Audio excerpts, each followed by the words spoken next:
Olá, eu sou o professor César Abud e o tema deste vídeo é a previsão da demanda. Se você gostar, se inscreva no meu canal.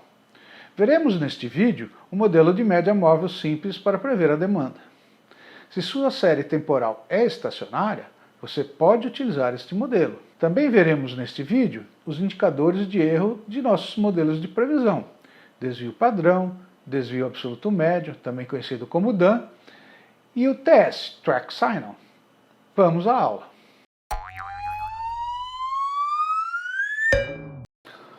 Olá, vamos ver nesta aula aqui o modelo da média móvel simples. No caso, vamos ver na média móvel de 2 períodos.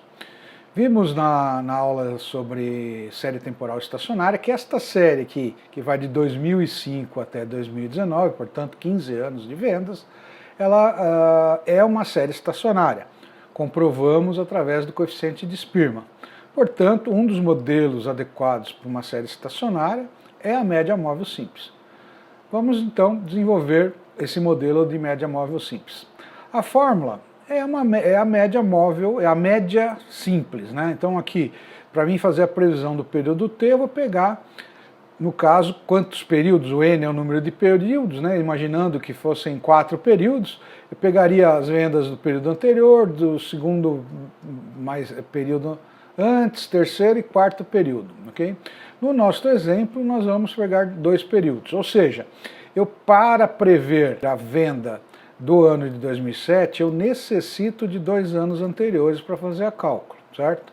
Então aqui, no Excel, a gente pode fazer igual, podemos usar a função média do Excel, okay, desses 2 períodos, e fecho. Se eu copiar e colar aqui, né, se eu pegar e copiar a fórmula até 2020, ok, vocês podem reparar que eu tenho aqui a média que pegou o ano de 2005 e 2006, dividiu por 2 e colocou a média para 2007.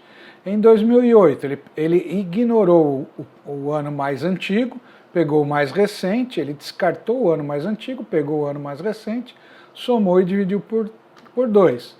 Para o ano de 2009, ele descartou 2006, pegou 2007, inseriu 2008 no cálculo e dividiu por 2. E assim sucessivamente, até chegarmos no ano de 2020, onde ele pegou as vendas de 2018, somou com as vendas de 2019, dividiu por 2, achou a previsão para o ano de 2020, ok?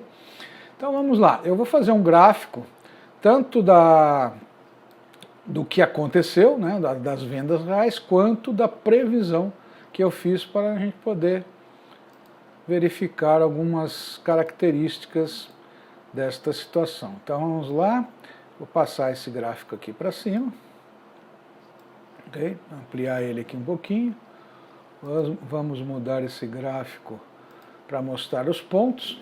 Então eu tenho aqui na linha azul as vendas reais, que foi lá do ano de 2005 até o ano de 2019, e tenho a previsão feita através do modelo de média móvel simples de 2 períodos. O que acontece aqui, né? Nós podemos perceber que existe um erro de previsão. Então, por exemplo, eu previ no ano de 2007 4.850 unidades, quando na realidade aconteceu 5.593, e assim sucessivamente.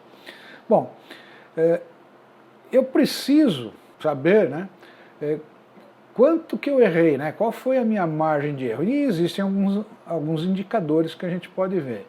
Então, o primeiro deles seria o desvio padrão. Para calcular o desvio padrão, nós precisamos calcular os erros das nossas previsões. Os erros das nossas previsões é a quantidade que eu previ menos a quantidade de vendas que efetivamente ocorreu. Então eu tenho aqui menos 743. Posso vir aqui copiar e colar até o ano de 2019. No ano de 2005 e 2006 eu não calculo porque eu não tenho a previsão, então não existe erro. E no ano de 2020 eu não posso calcular porque eu não tenho a venda real, eu só tenho a previsão. Portanto, eu vou ter aqui 13 erros, né? 13 elementos de erros da minha previsão, ok? O desvio padrão, como é que ele é calculado? Vamos utilizar as funções do Excel, então tem o desvpad A, aqui ó, desvpad A, okay? Que ele vai calcular o desvio padrão desta minha série aqui de erros, que deu 933,70, ou 933,7. Vamos usar uma casa decimal aqui para esse cálculo. O que isso quer dizer? Que eu tenho uma variação, né, de 933 unidades no meu modelo aqui de previsão.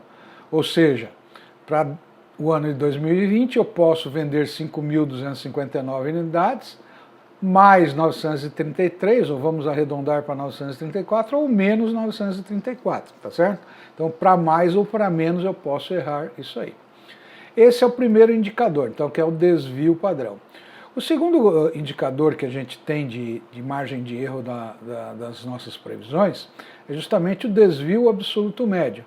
É a soma do módulo dos erros dividido pelo número de elementos que eu tenho aqui na minha série. O que é o módulo? O módulo é o meu número sem o sinal. Então, eu também tenho uma função no Excel, que é o ABS, tá certo? Do erro. Feito isso, copio e colo. E aqui eu tenho os meus erros sem o sinal.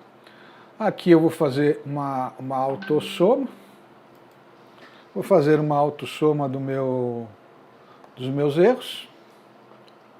Vamos lá, vamos pegar daqui até aqui, para poder calcular o meu desvio absoluto médio. Deixa eu usar também uma casa decimal para a gente padronizar. Então aqui eu tenho o desvio padrão e aqui eu tenho a soma dos meus erros, né? O desvio absoluto médio é a soma, então 10.172 divididos por 13, ok? Então eu poderia fazer de duas formas.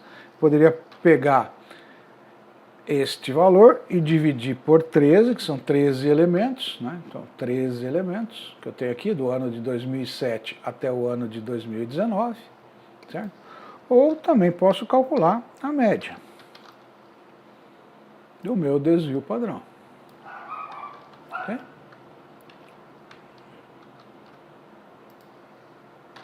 A média do meu desvio padrão.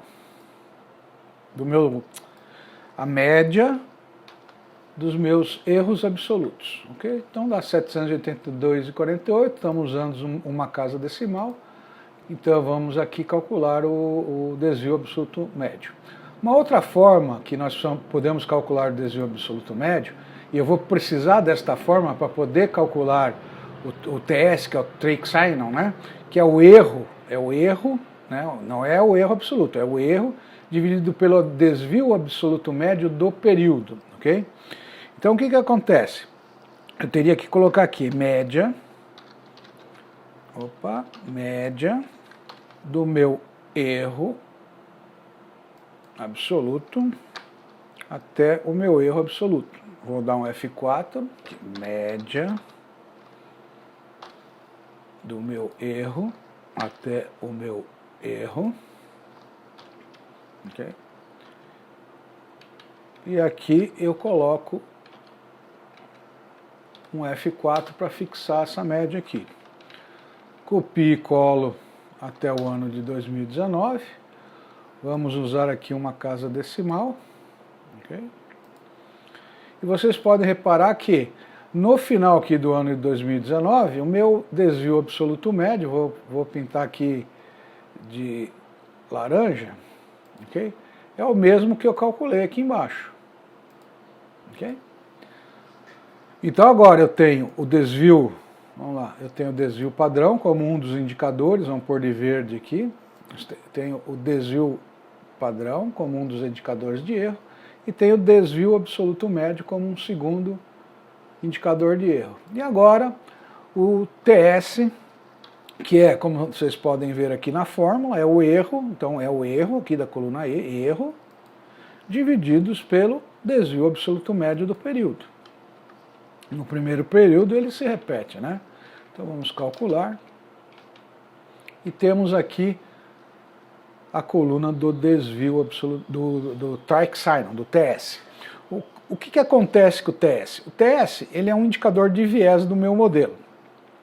A literatura diz o seguinte, ele tem que estar entre -4 e +4 para que ele esteja dentro dos padrões de normalidade. Se ele estiver acima de 4 ou abaixo de -4, eu tenho um viés no meu modelo, então é aquele momento que a gente deve rever o modelo para ver se ele é o mais adequado para aquela série histórica, né? Então, do mesmo jeito, aqui eu vou traçar o gráfico para vocês entenderem o que eu estou falando, ok? Então vamos lá.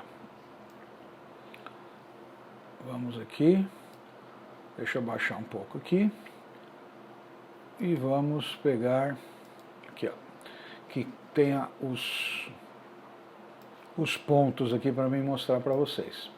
Tá certo? Então o que acontece aqui, ó? Eu tracei o gráfico do meu TS e ele precisa estar entre -4 e +4. No nosso caso, ele está entre 2,5, na realidade entre 2 e alguma coisinha aqui, né? 2,10 e até 2 aqui negativo, mais ou menos, 1,92 e tal. Então, este modelo de média móvel simples de 2 períodos não tem nenhum viés, isso quer dizer que eu posso utilizar como um modelo de previsão para 2020. Né? Então esse aqui é o Tracking Signal. Então, revendo, né? Eu tenho uma série histórica que nós testamos a estacionariedade dele, então é uma série histórica, série temporal histórica estacionária. Fiz o modelo de média móvel de 2 períodos, então para calcular 2007, nós pegamos os 2 últimos anos, somamos e dividimos por 2. No ano seguinte, eu descartei o ano mais antigo, peguei o ano mais novo, somei e dividi por 2. Calculei o erro da minha previsão, tá certo? Que é o que eu previ menos o que realmente aconteceu. Também calculei o erro absoluto, que é o meu erro sem o sinal. Então é o módulo, né? Então em vez de -743, ficou 743. E calculei o desvio absoluto médio por período, tá certo? E em seguida, né, as fórmulas estão aqui embaixo, em seguida eu calculei o TS de cada período, ok? Para finalizar, calculamos o desvio padrão, que é de 933,7 unidades, e o desvio padrão médio do modelo como um todo, que é de 782,5. Então, eu tenho o desvio padrão do modelo, tenho o desvio absoluto médio do modelo e tenho o desvio absoluto médio de cada período. Fazendo isso, eu concluí que o modelo é viável porque ele está dentro da margem de +4 e -4. Ok? Espero que vocês tenham entendido. Se gostaram, deem um like. E se não estão inscritos, se inscrevam no meu canal. Obrigado e até o próximo vídeo.